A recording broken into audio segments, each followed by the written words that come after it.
친일과 항일의 경계를 넘나든 스님이 있다. 불법을 수호하기 위해 친일을 행했고 나라를 지키기 위해 항일을 행했다. 위장 친일이었다는 것을 문건을 통해 알리지 않아도 그의 참계 사상을 통해 그의 이중 행보의 목적을 알 수 있다. 성은 김씨, 법명은 천보, 법호는 구하다. 1872년 경남 울주에서 태어나 1884년 13살 때 부모에게 출가하겠다고 고했다.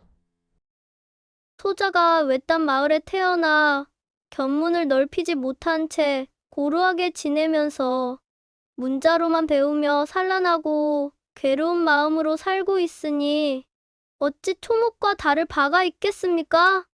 제가 들으니 대도가 불문에 있다고 하더이다. 비록 아침 저녁으로 인사드리며 봉양을 하지는 못하지만 슬하에서 벗어나 대도를 배우기를 원하옵니다. 아들의 간절한 청에 부모는 마지못해 허락했고 구화 스님은 천성사 내원사로 출가했다.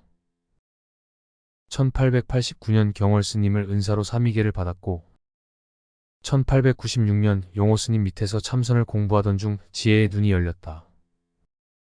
구족계를 받은 후 통도사를 돌아오며 그는 개송을 읊었다. 금경을 힘써 얻어 본산으로 돌아오니 깊고 깊은 불법 모두 평화로운 모습일세.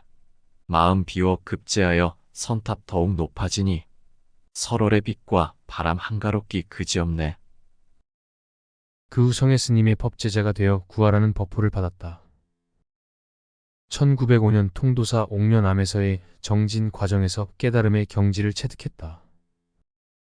구화 스님은 35살부터 수행처에 매달리지 않고 중생을 위한 교화 활동에 적극적으로 활동했다.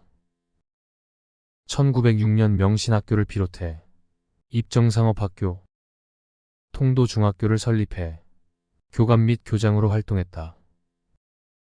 1911년 통도사 주지로 취임해 1925년까지 연임하면서 통도사를 이끌었다. 친일승려 108인이라는 책에선 구화 스님을 일제강점 초기의 친일승려로 구분했다. 일제강점기 때는 조선 총독부가 사찰을 관리했기 때문에 친일 성향이 깊은 승려들이 많았다. 구화 스님은 조선 총독부 초대 총독으로 온 데라우치 마사다케가 원수 칭호를 받을 때 스님 수백 명을 동원해 축하식을 거행했다. 1917년에는 이회광, 강대련 등과 함께 일본을 시찰하며 메이지 일왕의 묘를 참배하고 일왕을 찬양하는 글을 발표했다.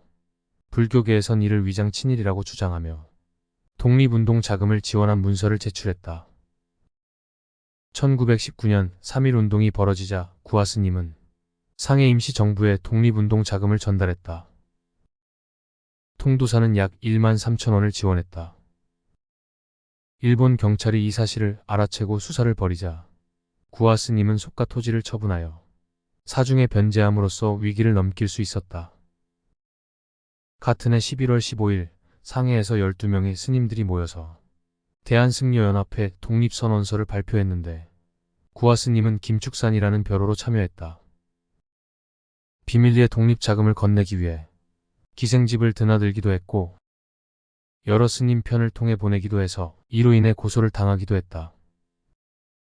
이후에도 내부 모함과 일제의 방해로 마음 편할 날이 없었지만 구화 스님은 30본산연합 사무소 위원장, 불교중앙학림의 학장을 맡으며 통도사를 중심으로 후학을 양성하고 포교를 하는 데 열심히 활동했다. 통도사는 삼보사찰의 하나인데 삼보는 불교의 신행 귀의 대상인 불법승을 가리키는 말로서 통도사가 불, 해인사가 법, 송광사가 승에 해당한다. 구화 스님의 불교 사상은 축산보림에 잘 나타나 있다. 그의 불교 사상은 4가지로 요약할 수 있는데 첫째, 실용주의적 개혁 사상, 둘째, 참개극기의 도덕 사상, 셋째, 진공묘유의 중도 사상, 넷째, 대자유의 평등 사상이다. 첫째, 실용주의적 개혁은 종래의 불교적 장점을 취하고 단점을 버려 염세적 경향의 불교에서 낙천적 불교로 가야 한다고 설파했다. 둘째, 참개극기의 도덕 사상은 자신의 죄나 허물을 스스로 부끄러워하는 마음 작용을 자신의 죄나 허물에 대하여 남을 의식하여 부끄러워하는 마음 작용을 괴라고 정의했다. 참괴는 부끄러워하는 마음, 즉 수치심을 의미하는데 자기 자신에게 부끄러워하는 마음과 남을 의식하여 부끄러워하는 마음의 양면성을 내포하고 있다. 구하스님은 선계경의 가르침을 바탕으로 수치심이 일어나는 내용을 4가지로 구분했다. 첫째, 해서는 안 될 일을 해서 수치스러운 것. 둘째, 해야 할 일을 하지 않아서 수치스러운 것. 셋째, 마음속에서 저절로 의심이 일어서 수치스러운 것. 넷째, 죄를 감춰 다른 사람이 알까 두려워 수치스러운 것. 구하스님은 참괴에 대해 이렇게 정의했다. 자기가 바라는 선에 나아가지 않으며 나아가지 말아야 할 악에 치우치는 태도를 부끄러워하는 것이다. 즉 해야 할 일을 하지 않고 하지 말아야 할 일을 하는 것에 대해 스스로와 타인에게 부끄러워하고 수치심을 느끼는 것이 바로 참괴심이라는 것이다. 인심은 오직 위태롭고 도심은 오직 정묘하다. 우리의 이상과 반대된 사실이 많기 때문에 자기를 중시하며 이상을 야기할수록 한층 속마음에 부끄러움의 관념이 발생한다. 수양을 할수록 자기의 능하지 못함을 자각하며 자기가 어떠한지를 깊이 돌아볼 때에 비로소 자기의 가치를 알아야 법을 믿게 되는 것이다. 바꾸어 말하면 이상과 현실 사이에 충돌함이 일어나게 됨으로써 참괴가 있는 것이다. 구하스님은 참괴를 극복하는 방법을 2가지로 제시했다. 하나는 자신을 지킬 수 있는 이상을 가지고 다른 하나는 자기가 어떠한 사람인지를 알고 근기를 갖추는 것이다. 셋째, 진공묘유의 중도사상은 축산보림의 평상심시도라는 글로 알 수 있다. 구하스님은 인간의 마음을 2가지 관점에서 분석했는데 하나는 현실 세계에서 살고자 하는 욕망이고 다른 하나는 현실 세계를 초월하고자 하는 희망이다. 인간은 속세계와 이세계에서 방황하는데 상황이나 조건에 따라 물질이 강할 수도 있고 초월이 강할 수도 있으니 이를 무아의 불교 사상을 바탕으로 어디에도 치우치지 않는 중도를 체득하라고 강조했다. 구하스님은 중도에 입각한 진공묘유의 실천 원리를 조주화상이 개는 불성이 없다라는 가르침으로 재해석했다. 조주화상은 개는 불성이 없다는 도리를 지시했으나 이는 유의 집착을 없애고자 하는 하나의 방편이라 하겠다. 유로 물으면 무로 답하고 무로 물으면 유로 답하는 것은 실로 선정에 관한 묘한 작용이 아닌가. 만약 진실한 거짓으로서 의논하면 그 의논은 결국 거짓에 불과하다. 어찌 무가 전무라 할진대 어찌 유를 만들어내겠는가. 요컨대 부처라 개라 사람이라 하는 집착을 깨뜨려야 무아가 된다.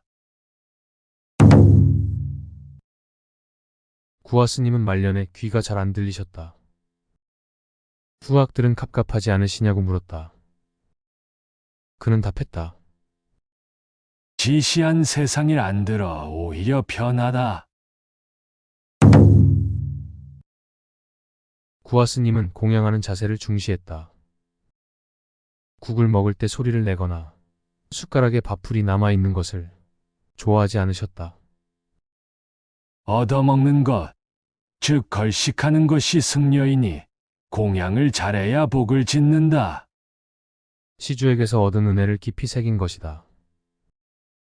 이모군란, 갑신정변, 경술국치, 3.1운동, 광복, 불교 정화운동 등을 몸소 겪으면서 불경사업, 인재양성, 1군당 1포교당 설치라는 목적을 두고 숨 가쁘게 달려온 구하스님은 94살에 가야 할 때를 느꼈다. 구하스님은 입적하기 전 문도들에게 유언을 남겼다.